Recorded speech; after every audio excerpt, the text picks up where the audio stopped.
ছবির মতো করে অঙ্কিত করে দেখাও। যেই প্রভু দেখাবে আর তুমি অমনি ধুলায় হরি বল বলে 7 বার ধুলায় করে বলো হরি বল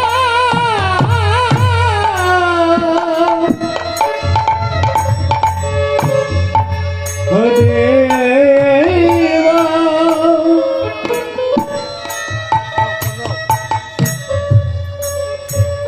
তো নারদ প্রভুর কাছে এসে বলছে যে প্রভু, আমি তো গুরু নিন্দায় মহাপাপ করেছি। তুমি আমাকে এখানে 7টি নরক দেখাও। প্রভু আমার যেই 7টি নরক দেখালে আর অমনি নারদ ধুলাই হরিবল বলে বরাবর গেল। তখন প্রভু আমার বলছে, বাবা যে নারদ, তোমাকে এই পরামর্শ কে দিয়েছে বলো? নারদ কথা বলছে না। তখন লক্ষ্মী দেবী ওই জায়গায় উপস্থিত। তখন প্রভু বলছে, লক্ষ্মী, তুমি তাহলে এই পরামর্শ দিয়েছ? লক্ষ্মী দেবীও কথা বলছে না। তখন প্রভু বুঝতে পারলে যে লক্ষ্মী, তুমি এই নারদকে পরামর্শ দিয়েছো, তাই না? তোমাকে আমি অভিশাপে দিলাম যে তোমার ওই মায়াময়ে ওই ধরা ধামে তোমার অন্য রূপে জন্ম হবে। তখন লক্ষ্মী দেবী বলছে, প্রভু, যে ধরা ধামে যে মায়াময়ে আমি এক মুহূর্ত থাকতে পারি না, সেই মায়াময়ে আবার অন্য রূপে জন্ম হবে আর মানব জাতিরা আমাকে অন্য রূপে ভক্ষণ করবে। তখন প্রভু বলছে, তখন লক্ষ্মী দেবী বলছে যে প্রভু, তোমার দেখা, তোমার সাক্ষাৎ কি আমি কোনোদিনও পাবো না? তোমার কি দর্শন আমি কখনোই পাবো না প্রভু? তখন প্রভু বলছে, নারদ, প্রভু বলছে, লক্ষ্মী, সেই দিনে তোমার সঙ্গে আমার দেখা হবে। কৃষ্ণপক্ষ একাদশী তিথিতে, যে কোনো একাদশী তিথিতে তোমার শরীরের যতগুলো পাপ, সমস্ত পাপগুলো ওই অন্নের ভেতরে প্রবেশ করা থাকবে। ওই মানব জাতিরা ওই একাদশীর দিনে যারা যারা অন্ন ভক্ষণ করবে, তোমার শরীরের পাপ থেকে তুমি সেদিন মুক্তি থাকবে আর সেই দিনে তোমার সঙ্গে আমার দেখা হয়ে যাবে। তাই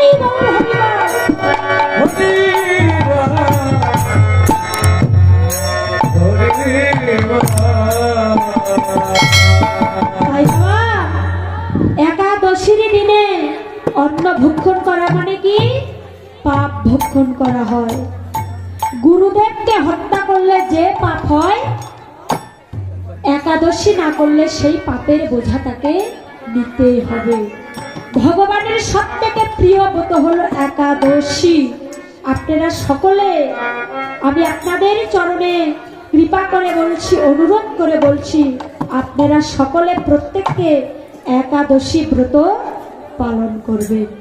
একাদশীর দিনে অন্ন ভক্ষণ করা মানে পাপ ভক্ষণ করা হয়। সবাই একাদশী ব্রত পালন করবেন। তাইবার গৌরহরি যখন আমার বাহু তুলে নৃত্য করলেন, সঙ্গে কে কে ছিলেন? রামায় সুন্দরানন্দ, সঙ্গে নিত্যানন্দ।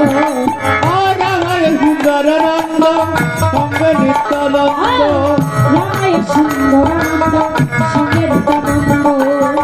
রামায় সুন্দরানন্দ, সঙ্গে নিত্যানন্দ। হরিদাসয় সবারই আনন্দ। হরিদাসয় অভিরাম সবারই আনন্দ। বাহু তুলে গোরক্ষাৎ করে হরি ধ্বনি। বাহু তুলে গোরক্ষাৎ করে হরি ধ্বনি। বাহু তুলে গোরক্ষাৎ করে হরি ধ্বনি। আনন্দ দিয়ে নদী রাধামণি বাসুদেব ঘোষ কহে মনের হরিষে ওরে বাসুদেব ঘরে কহে মন হরিষে দুঃখলীলা গোরা চাঁদ করিল প্রকাশ করিলা রাধা করিলা প্রকাশ করিল প্রকাশ করিলা প্রকাশ করিল প্রকাশ করিলা দুঃখলীলা গোরা চাঁদ প্রকাশ করিল করিলা বলা যাবে প্রকাশ করিল আরে করিলা বলা যাবে করিলা প্রকাশ করিলা বলা যাবে করিল প্রকাশ বাসুদেব ঘোষ কহে মনের হরিষে রসলীলা গোরা বলা যাবে করিল প্রকাশ করিলা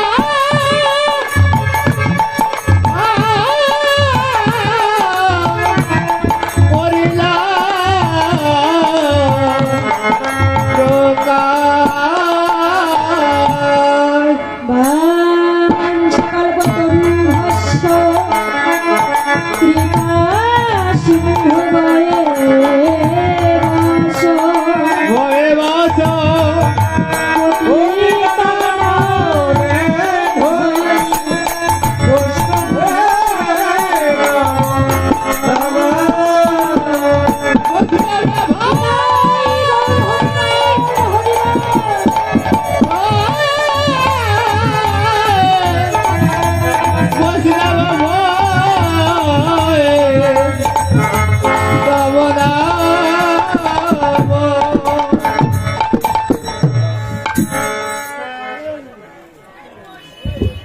হরিবল।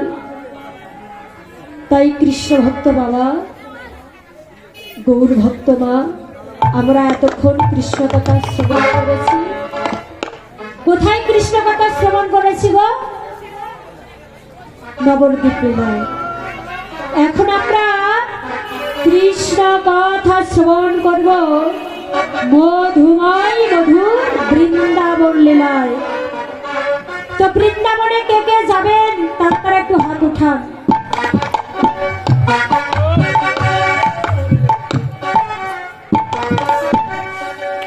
তাই আমরা বৃন্দাবনে যাব। রাধারানীর কৃপা না হলে আমরা বৃন্দাবনে যেতে পারবো না। তাই সবাই রাধা নামের ধ্বনি করে আমরা মধুময় মধুর বৃন্দাবনে যাব। সবাই বলো জয় জয় রাধে বলে দুটি বাহু তুলে চলো রে যাই মধুর বৃন্দাবনে। সবাই রাধে বলে দুটি বাহু তুলে চলো বেদায় ময়ূর বৃন্দাবনে। রাধে বলে দুটি বাহু তুলে রাধে বলে দুটি বাহু তুলে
বল মা ধরণী কি, শ্যাম সুন্দর কি, হরিবাসর কি, ভক্তের মঙ্গল কি, আপন আপন গুরুচরণ কি, বৃন্দাবন ধাম কি, নরোত্তম ঠাকুর কি, যারা এসেছেন তাদের কি, যারা বাড়িতে আছেন তাদের কি। জয় জয় রাধা কৃষ্ণ।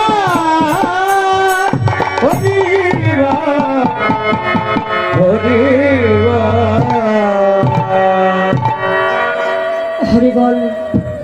তাইবার মধুময় মধুর বৃন্দাবন লীলায় শ্রীরাম সুরাম বলাই বলরাম সবাই যেন বাবা কানাইয়ের জন্য সবাই বসে আছে যে আমার ভাই কানাই কখন আসবে আর আমরা কখন গোঠে যাব, সবাই যেন বসে আছে। তাইবার কি করলেন, বাজত সব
শ্রীরাম সুরাম বলাই বলরাম বা যত সব গোঠ বাজনা সাজত বল বীরে মদে ঘূর্ণিত নয়ন যুগল পাগ নটপটি শিরে। অর্থাৎ বলাই দাদা আমার গোঠের শ্বাস সেজে অস্থির হয়েছে, যেন পাগল হয়েছে। বলাই দাদা আমার গোঠের শ্বাস সেজে একেবারে পাগল হয়েছে, তার যেন কিছু ভালো লাগছে না, যে কখন আমার ভাই কানাই আসবে আর আমরা গোঠে যাব, আর যেন তাদের ধৈর্য ধরছে না। তাই এবার বলাই দাদা কি করলেন? কিন্তু আপনাদের দ্বারে দ্বারে যাচ্ছে, আপনারা যা পারবেন ভগবানের সেবার জন্য দান করুন। এই বলে তাই এবার বলাই দাদা কি করলেন? ওরে বলাইয়ের মুখে যেন বিধুরে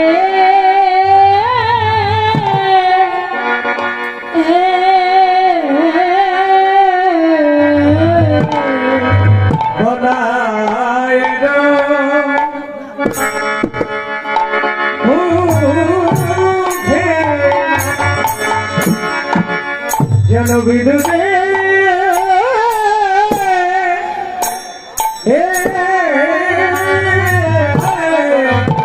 বলায়ের মুখে বলায়ের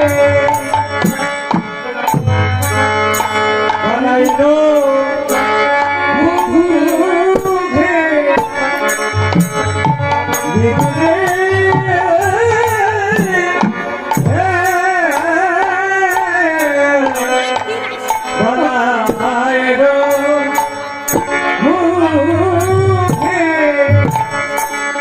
ওরে ভুগি বহি পারে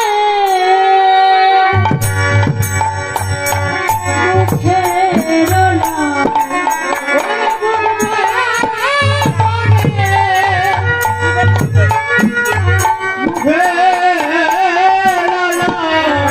আর সেটা কমল মধুরে